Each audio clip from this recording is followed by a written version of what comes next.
Could you imagine the chaos that would be in the church if each person believed whatever he or she wanted to believe? It most certainly wouldn't seem like the church of Christ.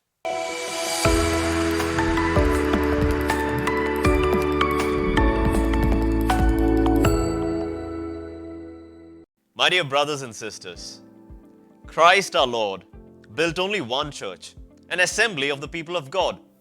And He wanted this church to be spread all throughout the world. He wanted it to be universal and at the same time united. Now, just think about it. Can there actually be unity in this assembly of the people of God if each person holds on to his own set of truths? I mean, how can we be united in faith if what I profess as a truth of faith is different from what you profess as a truth of faith?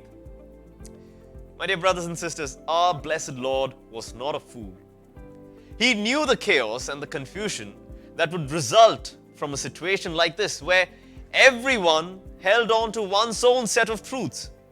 Just look at the modern world around you and you will know what I mean. However, the good news is that our Lord loves us just too much to let that happen. And in today's gospel, we see His solution to prevent this sort of confusion. We see our Lord changing Simon's name to Peter, which means rock, and giving him the keys of the kingdom of heaven, which actually represents teaching authority. Now, what's really interesting is the fact that both the title rock and the keys of the kingdom of heaven actually belong to Christ Himself. Different parts of the New Testament makes this very clear. And so, from the words of today's gospel, the only logical conclusion we can draw is that by allowing Simon Peter to share in these two things, our Lord, who is the actual head of the universal church, made him the visible head of the same church. He made him His representative on earth and the church's chief teacher. In simple words, the one who is truth itself desired His presence to be felt and known in a concrete way through the office He bestowed upon St. Peter, an office that has been passed on for the past 2,000 years.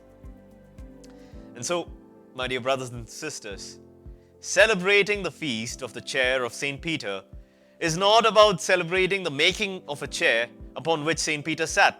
That would be quite awkward, to be honest. Rather, it is about celebrating and remembering the fact that we have a God who loves us, who wants us to know Him.